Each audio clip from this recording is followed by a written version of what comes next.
Roman, you absolutely cannot fire a studio executive without speaking to legal and HR. In general, I think the producers or assistants did a relatively poor job of quote unquote handling the talent. The Royce. Yeah. Yeah. I couldn't be more excited. Can I stop you there? Sorry, the thought is... I guess I would say that in the case of Logan, he's going to be the guy that wants you to be straightforward. He's not going to want you to beat around the bush, which is what I thought the assistant did in that case, you know? To me, I felt like a shot of fear when she interrupted him. A touch more upbeat? Oh, that was the thought, was it?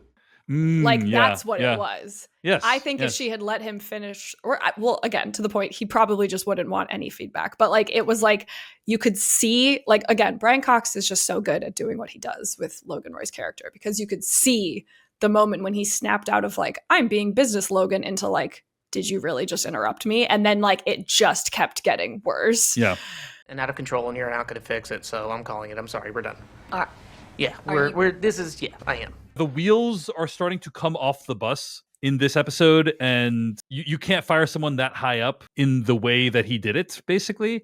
With Jerry, you mean, or Joy? Both. Yeah. Both. Right. You know, my interpretation of the events is that Roman is in a very emotionally unstable place right now. His dad's just died. Madsen's trying to disobey his dad's wishes, and he's trying to fight Madsen on that front.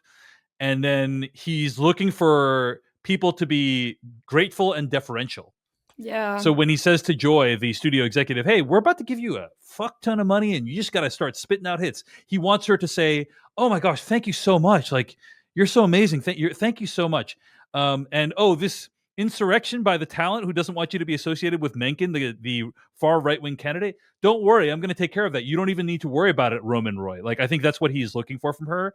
And when she doesn't deliver that, he basically thinks, oh, well, what good are you to me? You're fired. That's my interpretation. Yeah. Kim, I don't know if you had any different thoughts on that. Yeah. I think all of the Roy siblings, but especially Roman and Kendall, like, only know how to operate in like aggressive power or money. Like those are the two things that they think can always move the lever.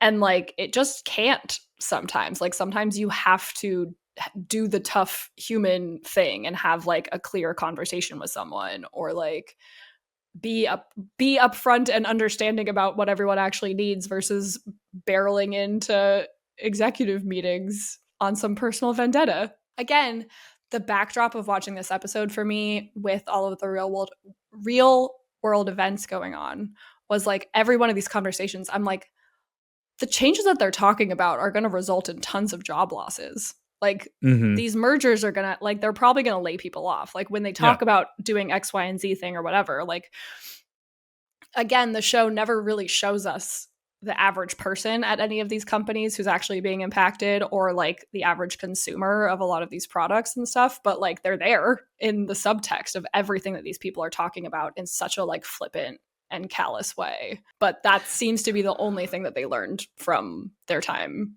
under Logan, or their time trying to like out Logan each other in front of people. Roman firing Joy, that's very bad. Joy did not approach him in the way that he wanted to be approached. I'm not saying he was reasonable at all, but I think he wanted a level of deference that she didn't give, especially when he jokingly says, yeah, you probably are like, what the F is Roman Roy's record? And she says, I'm sure you have a very good reason for being where you are, you know, which is like extremely euphemistically one too many snarks. It's he could sense, because you know he's cut from that cloth. He knows when someone's being an asshole, and so if she's kind of being an asshole to him back, or giving a backhanded compliment, she's going to know it, and he's going to know it. Yeah. But firing Joy, that is still like a recoverable decision, right? But then when Jerry confronts him and he goes after Jerry, that is for when I was like, second time. I'm like, you're firing Jerry for a second time when you just, this was what, by our timeline, like this year sent her a dick pic and nearly got her fired from her position. Well, that was when she was CEO. This is like he's firing her as like general counsel, I believe. Right. Like I mean, in every aspect. Yeah. It's a nightmare. And she has this great line. She has this great line where she says, the money, you cannot go up against the money. The money's going to wash you away. And I think that's absolutely correct. And it's, by the way, what Logan had always said. The money always wins. And he has in general been right in this show. But even Kendall is shocked when he goes to Kendall and talks about it, and he says, "Wait, You fired Jerry? Shiv's Yeah. godmother, Jerry? Yeah, but we may need to roll back on that.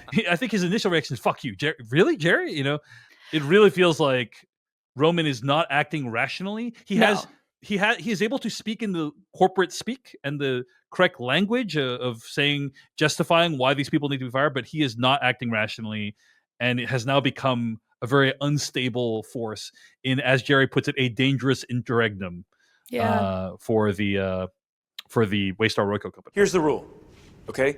No one can say no. Yes, Kendall. Thank you, Kendall, for the cool new rule. Let's talk about Kendall Roy, aka Nightmare boss / presenter, right?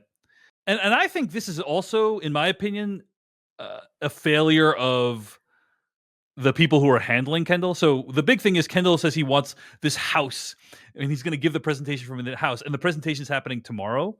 And I have been in a situation where there's a presenter and they want a thing a certain way in an impossible timeline, right? And it is the job of the person being asked the task to be as clear as possible with your communication, because what ends up happening is they build this thing that looks really sad, and there's clouds, and Kendall, the like really sad clouds, and Kendall's like, those aren't the clouds, and that's it's very sad and depressing.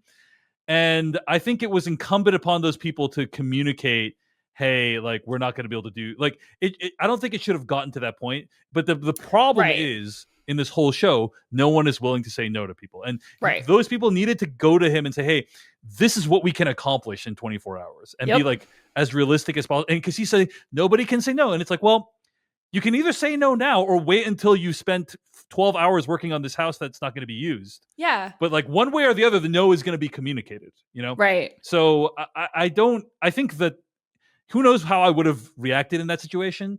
But it's a tough situation when any boss is asking for something impossible. Yeah. But I do think there was some responsibility those people had to like be clear about what is actually possible. And the fact that they weren't led to like a really unfortunate situation. We're lucky it wasn't worse, because it seemed like Kendall was actually pretty reasonable at that point. Yeah. But he could have freaked out when they failed to deliver. Yeah. I thought he was gonna sing. I thought that I was gonna get my Kendall singing moment in this episode, and then it didn't happen. Yeah. Hey everyone, David Chen here. Thank you so much for watching that video from Decoding TV. If you want to get an audio version of the show, all you got to do is go to podcast.decodingtv.com. And if you want to support what we do, get ad-free episodes of the podcast and also bonus episodes of the podcast, go to decodingtv.com and become a paid member. Of course, you can also like and subscribe for more. We appreciate it. Thanks. See you later.